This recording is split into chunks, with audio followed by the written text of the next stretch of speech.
bienvenue à mon premier Top 5! Aujourd'hui, ma liste va porter sur les jeux 2 joueurs, aussi connus sous le nom de jeux que tu peux jouer à la maison avec ton chum ou ta blonde pendant que tu es confiné puis que tu peux pas aller travailler pendant une pandémie mondiale. C'est tous des jeux qui se jouent que à 2, exclusivement à 2, excepté pour un, j'ai triché un petit peu. Sans plus tarder, voici ma liste. En 5e position, j'ai choisi un jeu qui est pas exclusivement à 2, mais que je trouve qui est tellement mieux à 2 joueurs que quand on joue à plusieurs. Je parle de Carcassonne. Bon, moi j'ai la version Star Wars, demandez-moi pas pourquoi, c'est pire que l'original, mais l'original Carcassonne, c'est un jeu qui se joue tellement mieux à 2 joueurs. Je trouve qu'à 2 joueurs, il y a beaucoup plus de stratégie, t'as plus de façons d'organiser ton jeu. Les parties que j'ai fait à 3, 4, 5 joueurs, c'est un peu chaotique, t'arrives jamais à faire ce que tu veux, puis au final, je trouve que ça me frustre plus qu'autre chose. Je l'ai mis en 5e position parce que je sais que techniquement, c'est pas un jeu exclusivement 2 joueurs. En 4e position, on a un jeu que j'ai acheté justement pendant le confinement. Donc ça fait pas longtemps que je l'ai. Puis je l'ai mis 4e parce que je suis pas sûr si dans une année je vais être autant fan de ce jeu. Je parle de Kahuna. Kahuna, c'est un jeu qui a beaucoup de confrontations, qui est très dynamique. On a la possibilité de faire des genres de combos qu'avec une carte, ça peut enchaîner plein d'effets. Et puis en 2 secondes, ça peut changer l'allure d'une partie. Et puis en plus, là, c'est sur des îles tropicaux. Qui aime pas ça, être sur le bord de la plage avec un petit parapluie dans ton drink? En 3e position, j'ai pas été capable de départager 2 jeux, donc je les ai mis les 2 parce que c'est ma liste, c'est moi qui choisis.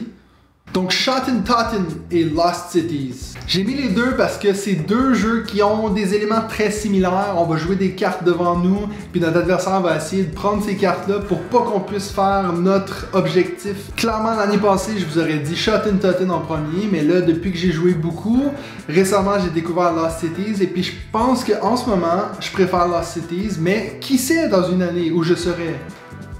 Pour la variété, si vous aviez à choisir entre les 2, je vous suggérerais plutôt Shotten Totten parce qu'en plus dans le jeu de base, il y a une petite extension qui change un peu la dynamique de la partie. Et puis aussi, il y a un petit peu plus de confrontation dans Shotten Totten. Donc si c'est plus votre genre de choses.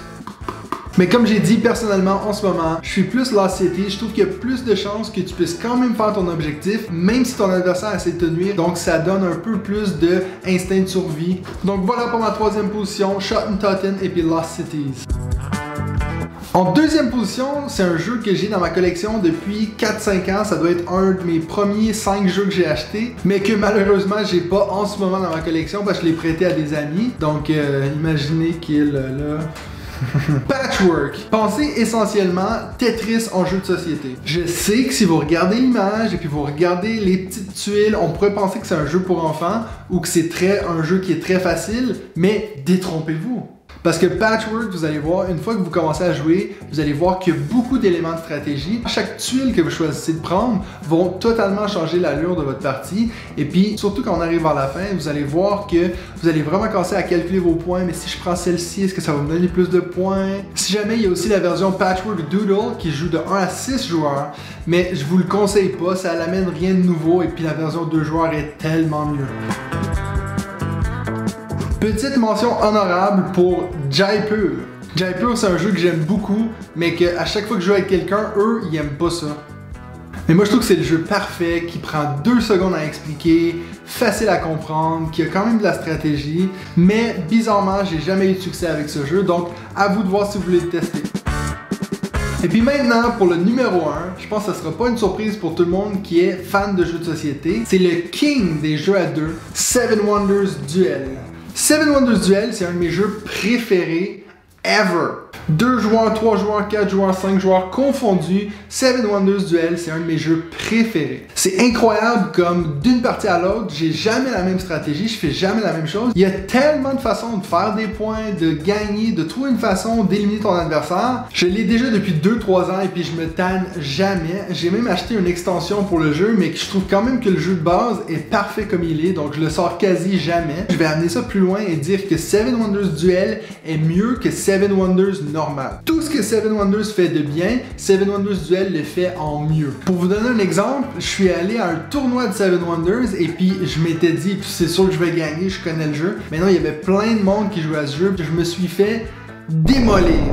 Donc c'est un jeu très très populaire et puis je ne peux que vous conseiller de l'ajouter à votre collection. Do it! Now, go! Vous verrez bien qu'un jour, quand je vais faire un top 5 de tous mes jeux, c'est clair que vous allez revoir Seven Wonders Duel. Et puis vous, c'est quoi vos jeux 2 joueurs préférés? Mettez-moi-les dans les commentaires. Et puis si vous avez des idées pour d'autres listes top 5, mettez-les dans les commentaires et puis je vais regarder si j'arrive à faire une vidéo avec ça. Merci beaucoup!